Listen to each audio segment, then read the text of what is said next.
ਕੇਂਦਰ ਸਰਕਾਰ ਵੱਲੋਂ ਪਾਸ ਕੀਤੇ ਗਏ 3 ਖੇਤੀ ਬਿੱਲਾਂ ਨੂੰ ਲੈ ਕੇ ਜਿੱਥੇ ਪੂਰੇ ਦੇਸ਼ ਦੇ ਵਿੱਚ ਕਿਸਾਨਾਂ ਵੱਲੋਂ ਵਿਰੋਧ ਕੀਤਾ ਜਾ ਰਿਹਾ ਹੈ, ਉੱਥੇ ਹੀ ਦਿੱਲੀ ਸਰਕਾਰ ਵੱਲੋਂ ਇੱਕ ਸਪੈਸ਼ਲ ਸੈਸ਼ਨ ਸੱਦ ਕੇ ਇਹਨਾਂ ਖੇਤੀ ਕਾਨੂੰਨਾਂ ਦਾ ਵਿਰੋਧ ਕੀਤਾ ਜਾ ਰਿਹਾ ਹੈ। ਇਸ ਸੈਸ਼ਨ ਦੇ ਵਿੱਚ ਦਿੱਲੀ ਦੇ ਮੁੱਖ ਮੰਤਰੀ ਅਰਵਿੰਦ ਕੇਜਰੀਵਾਲ ਨੇ ਖੁਦ ਇਹਨਾਂ ਕਾਨੂੰਨਾਂ ਦੀ ਕਾਪੀ ਨੂੰ ਪਾੜ ਦਿੱਤਾ ਹੈ, ਜਿਸ ਤੋਂ ਬਾਅਦ ਪੂਰੇ ਦੇਸ਼ ਦੇ ਵਿੱਚ ਇਹਨਾਂ ਨੂੰ ਲੈ ਕੇ ਤੜਫੱਲੀ ਮਚ ਗਈ ਹੈ।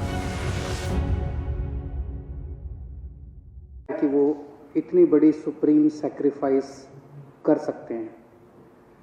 जो पत्र लिखकर वो शहीद हुए, उस पत्र में उनका दर्द था कि मुझसे किसानों का दर्द देखा नहीं जा रहा। वो रोज़ सिंघू बॉर्डर पे आया करते थे, किसानों के लिए जैकेट कंबल रोज़ लेके आया करते थे, और जब किसानों की वो पीड़ा उनके लिए असहाय हो गई तो उन्होंने ये शहादत दे दी। अभी तक 20 से ज़्यादा किसान इस आंदोलन में शहीद हो चुके हैं। इस आंदोलन को भी 20 दिन हुए हैं, तो लगभग रोज़ एक किसान इस आंदोलन में शहीद हो रहा है। मैं केंद्र सरकार से पूछना चाहता हूं कि और कितनी शहादत और कितनी जान आप लोग लोगे उसके पहले कि आप इस देश के किसानों की बात सुनोगे। अध्यक्ष महोदय, अंग्रेज़ों के समय एक ऐसा ही आंदोलन हुआ था 1907 में। उस आंदोलन का नाम था पगड़ी संभाल जट्टा। पंजाब में आंदोलन हुआ था, बिल्कुल हूबहू ऐसा ही आंदोलन। वो आंदोलन भी 3 कानूनों के खिलाफ था। अंग्रेज़ों ने 3 कानून पास किए थे, Bari Doab act, Punjab land colonization act, Punjab land alienation act. और पंजाब के किसानों ने इसके खिलाफ आंदोलन किया था। इतनी संख्या में लोग इकट्ठे हुए थे। 9 महीने तक ये आंदोलन चला था अंग्रेज़ों के खिलाफ। तो एक तो ये केंद्र सरकार ये ना समझ ले कि ये किसान आसानी से जाने वाले हैं। उस आंदोलन की लीडरशिप की थी भगत सिंह के पिताजी ने, किशोरी सिंह जी ने, और भगत सिंह के चाचा ने, अजीत सिंह जी ने। उन दोनों ने मिलकर एक भारत माता निर्माण सोसाइटी बनाई थी। उस सोसाइटी की लीडरशिप के अंदर वो आंदोलन हुआ था इन 3 कानूनों को खारिज करवाने के लिए। उस वक्त भी अंग्रेज सरकार ने कहा था थोड़े अमेंडमेंट कर देते हैं। कई राउंड्स ऑफ डिस्कशन हुए थे। अंग्रेज सरकार ने कहा कि इसमें थोड़े बदलाव कर देते हैं, लेकिन किसान डटे हुए थे कि हमें 3 कानून वापस करवाने हैं, और अंत में अंग्रेजों ने 3 कानून वापस लिए थे। मैं सोच रहा था कि भगत सिंह ने क्या इसी बात के लिए कुर्बानी दी थी कि जब देश आज़ाद होगा तो अपनी सरकारों के खिलाफ भी इसी किस्म से आंदोलन करने पड़ेंगे। आज़ाद भारत के अंदर भी इतने लोगों को अपनी जान कुर्बान करनी पड़ेगी। आज कितने किसान हमारे सिंघू बॉर्डर के ऊपर सुप्रीम सैक्रिफाइस दे रहे हैं। एक एक किसान भगत सिंह बन के वहां पे बैठा हुआ है। केंद्र सरकार कह रही है कि किसानों को कानूनों का फायदा समझ नहीं आता। तो केंद्र सरकार ने अपने सारे बड़े दिग्गज नेता, जितने बड़े बड़े इनके नेता हैं, उनको उतारा है कि समझाओ, और वो समझा रहे हैं। आज योगी आदित्यनाथ जी, जो भारतीय जनता पार्टी के बहुत बड़े नेता हैं, उत्तर प्रदेश के मुख्यमंत्री हैं, वो टीवी में आ रहा था, शायद बरेली में 20,000 किसानों की रैली उन्होंने की। उनको कहा गया भाई इन 3 बिलों के फायदे समझाओ, तो फायदे समझाने लगे वो। मैं सुन रहा था उनका भाषण। तुम्हारी जमीन नहीं जाएगी, ये फायदा है क्या? वो तो थी अभी तक, अब जाएगी नहीं, मतलब ये क्या फायदा है? तुम्हारी मंडी बंद नहीं होगी, ये फायदा है क्या? तुम्हारी मंडी बंद नहीं होगी, तुम्हारी जमीन नहीं जाएगी, तुम्हारा ये, अरे भैया ये तो था ही हमारे पास, फायदा क्या है? तो इनसे किसी से पूछ लो, ये भी इतने सारे बैठे हैं, किसी से पूछ लो, किसी भाजपा वाले से, कि फायदा क्या है?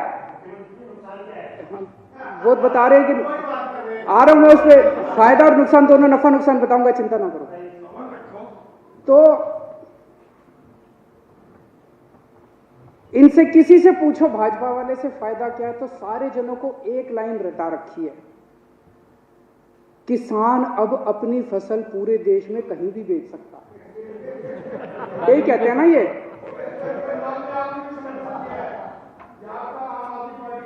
तो एक मिनट मेरे को बोलने दीजिए।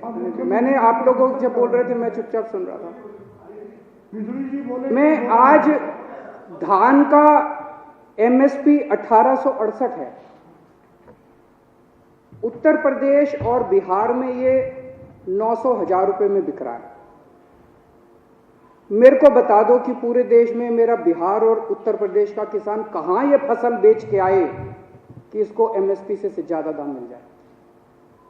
हवा में बात करने से क्या फायदा है? कहीं भी बेच लो, कहीं भी बेच लो। अरे कहां बेच लें, बताओ तो सही। अब हमारे देश का किसान पूरे देश में कहीं भी बेच सकता है।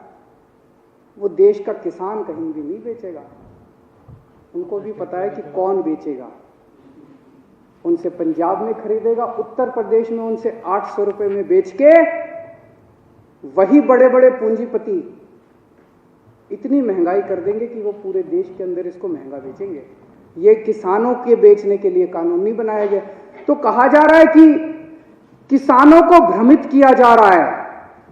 किसानों को भ्रमित नहीं किया जा रहा, भाजपाइयों को भ्रमित किया जा रहा है।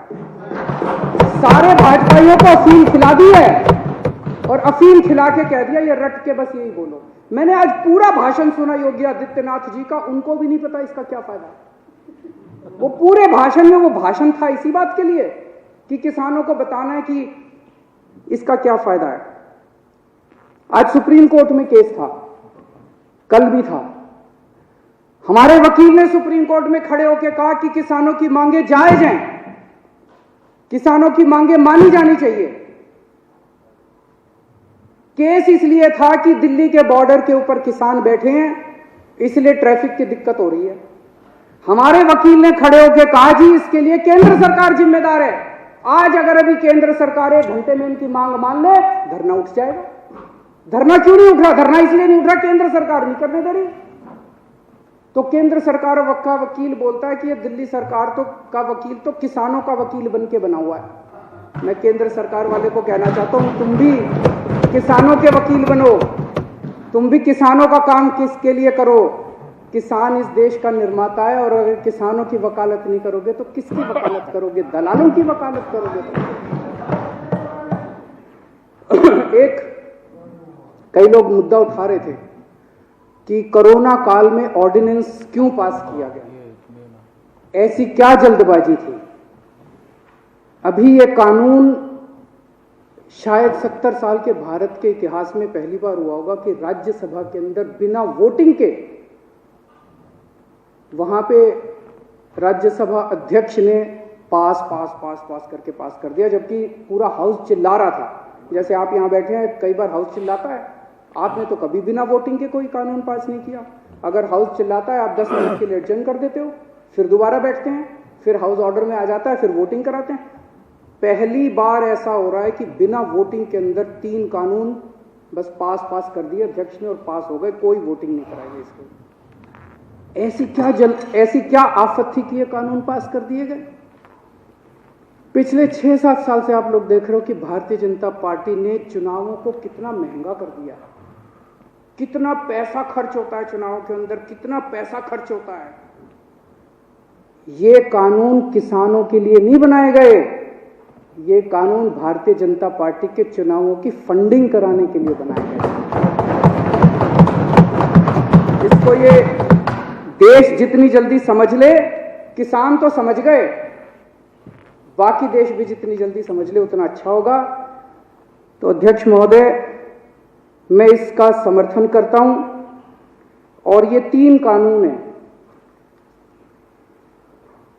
ये तीनों कानूनों को मैं सदन के सामने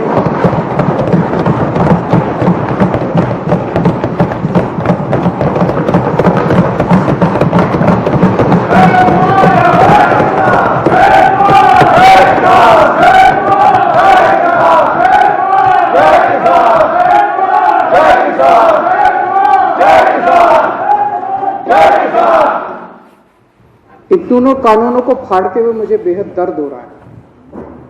मेरा बिल्कुल मकसद नहीं था इसे फाड़ने का, लेकिन आज जब मेरे देश का किसान सड़कों के ऊपर 2 डिग्री टेम्परेचर के अंदर सड़कों पे सो रहा है और वो तकलीफ में है, तो मैं अपने देश के किसान और अपने देश के जवान के साथ गद्दारी नहीं कर सकता। मैं भी पहले इस देश का नागरिक हूँ, मुख्यमंत्री बाद में हूँ। तो आज इन तीनों कानूनों को ये विधानसभा खारिज करती है और केंद्र सरकार से अपील करती है कि किसानों की बात मानते हुए अंग्रेजों से बदतर मत बनो। अंग्रेजों ने 9 महीने में कानून वापस ले लिए थे, आप कम से कम आज़ादी की इतनी तो इज्जत रख लो कि 20 दिन के बाद अब इन कानूनों को वापस ले लो।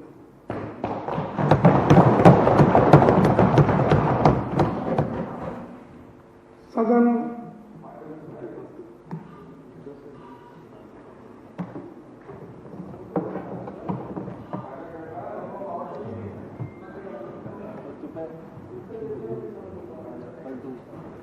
अब श्री कैलाश गहलोत माननीय राजस्व मंत्री द्वारा नियम 90 के तहत प्रस्तुत संकल्प सदन के सामने है।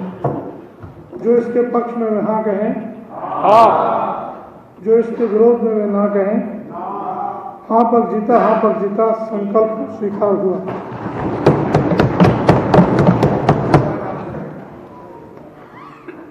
अब श्री सत्येंद्र जैन जी माननीय ऊर्जा मंत्री कार्य सूची के बिंदु क्रमांक 2 में दर्शाए